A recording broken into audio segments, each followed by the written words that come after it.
Olá, pessoal, seja muito bem-vindo ao nosso podcast Entre Testes e Afetos. Eu sou a Paula e hoje vamos conversar sobre avaliação psicológica.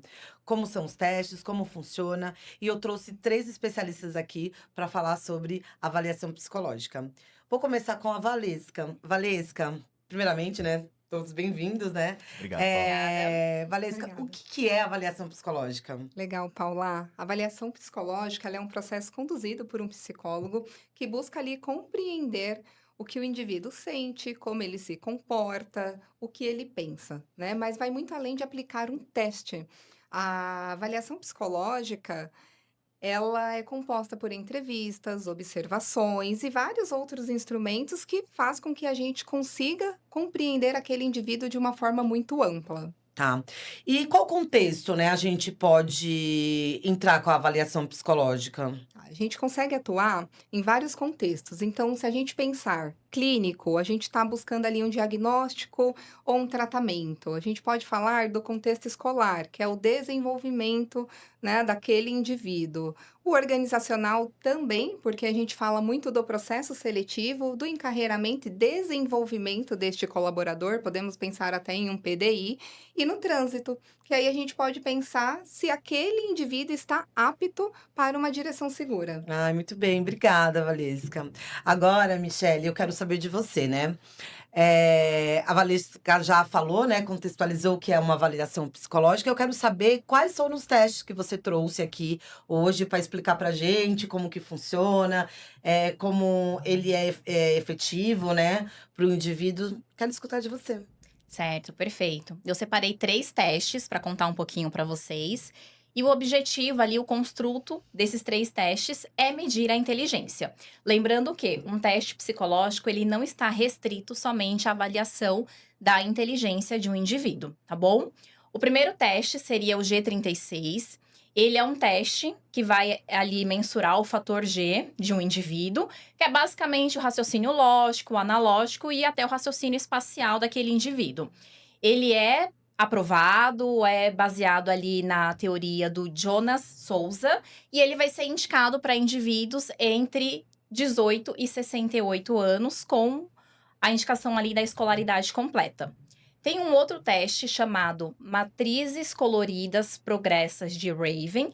Ele também é um teste de inteligência geral. É um teste não verbal, assim como o G36 também é um teste não verbal. Ele é indicado ali para pessoas de 5 a 11 anos e 11 meses.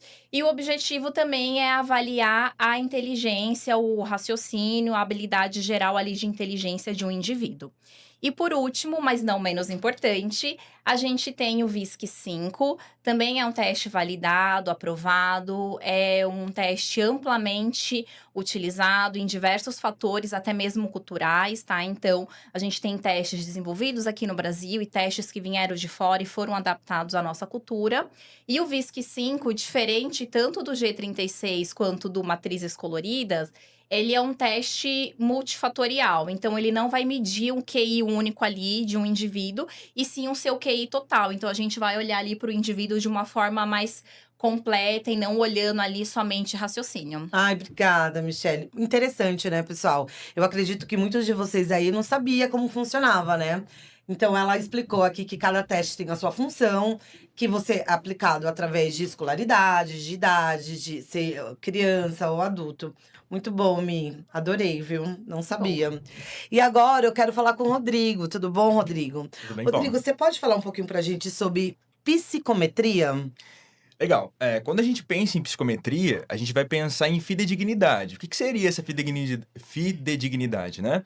Seria a consistência interna do teste e do reteste. Então, o que precisa? Primeiro, o teste ele precisa ter a validade do conteúdo, ter a validade do construto e de critério. Ou seja, o teste ele tem que saber o que ele vai medir e depois o que ele vai propor após essa medição. Quando a gente olha para o avaliado também, Paulo, algo muito bacana que muitas pessoas não têm esse conhecimento, é que a gente não olha o indivíduo só a partir do momento que ele chega na sessão, né? A gente Uhum. tem que olhar ele como um todo, então entender a história desse indivíduo, de onde ele veio, né? Qual é a sua origem, olhar pro... Por isso a importância da anamnese, né? Com certeza, né? Porque a gente precisa também ter esse olhar sobre o nível de escolaridade, né? Vale ressaltar também que quando a gente fala do teste ele ser fiel, ele tem que estar dentro das normas do SATEPS, né? Sim. Que é o órgão que regulamenta os testes psicológicos Que não são todos psicólogos, né, gente? Que fique bem claro que os testes, eles têm que ser aplicados por psicólogos habilitados. Sim, sim. E aí eu separei aqui, para compartilhar com vocês, 4 dimensões de princípios fundamentais éticos, que seria o quê? O consentimento informado. Então, o avaliado ele deve compreender os objetivos do procedimento do início ao fim, né? Tem o sigilo profissional, que é a garantia de confidencialidade dos dados. Então, esses dados precisam ser seguros, né? E o uso adequado do instrumento, como eu comentei, né? Ser reconhecido pelo SATEPS e como ele deve ser aplicado. E a competência profissional. Como você mesmo falou, Paulo, o psicólogo ele deve estar capacitado para conduzir esse processo. Senão, ele tem que encaminhar. Muito bem. E para a gente finalizar, né, já que a gente está falando de teste, né, de QI, enfim, o que é inteligência? Antigamente, ela era vista como uma única e mensurável. A Michelle falou sobre o fator G, né? Que a gente vai voltar ali na época da teoria clássica, né? Que seria o quê? Você mensurar um QI único. Então, antigamente, qual era o objetivo do QI único? Era medir a capacidade cognitiva geral. Então, se o indivíduo era bom, lógico, né, verbal e com desempenho acadêmico, seria aquele que está sempre bem em matemática, em física, né? Ele já teria um futuro garantido, né? Agora, hoje, a inteligência é entendida como multidimensional e multifacetada, né? Ainda bem, né, gente? Imagina Sim. quem é de humanas, né? Então, quando a gente fala sobre essa dimensão, Miss, se você quiser dar um complemento sobre as contemporâneas, é olhar o indivíduo como um todo. Você falou sobre o espacial, né? Uma percepção mais visual da manipulação, linguístico, domínio sobre a linguagem, a comunicação. Até mesmo socioemocional, né? Habilidades sociais. Então, acho que é basicamente isso.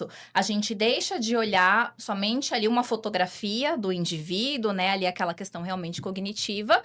E tira esse rótulo, né? De, eu não sou boa em matemática, então eu não sou inteligente. Não, você pode ser muito bom em outras coisas, né? Habilidades artísticas, habilidades sensoriais, né? Para quem ali é da parte da dança, da música, então... Naturalística, né? O reconhecimento sobre elementos da natureza. Até você mesmo que é interpessoal sobre a comunicação. Paula tá nítida nessa comunicação. Que bom, né? Que bom, porque antigamente quando a gente falava de inteligência, era só quem... Era rotulado, né? Quem era bom em matemática, em química e física, quem sabia tocar um instrumento. E que bom saber, né, que a gente tem... a psicologia conseguiu mudar esse olhar, né? Que bom, né? Gente, então foi isso. Muito obrigada. Foi um momento rico aqui. Espero que vocês tenham gostado do nosso podcast. Até a próxima. Tchau. Estouramos o tempo. Deu tempo? Estourou? Ele já tinha dado... Eu queria saber o que é teste psicológico. Legal, Paula. Avaliação psicológica. Ai, gente, eu falei errado. Puta, avaliação. Vamos de novo. Vamos de novo. Começa. Pode ser de novo? Pode ser. Ai, teste já vem. Ai, minha mente falando, será que era teste? Não, avaliação. Tipo assim, eu fiquei nervosa. Eu vou responder. Ai, gente. Vai. Gente, eu fiquei nervosa.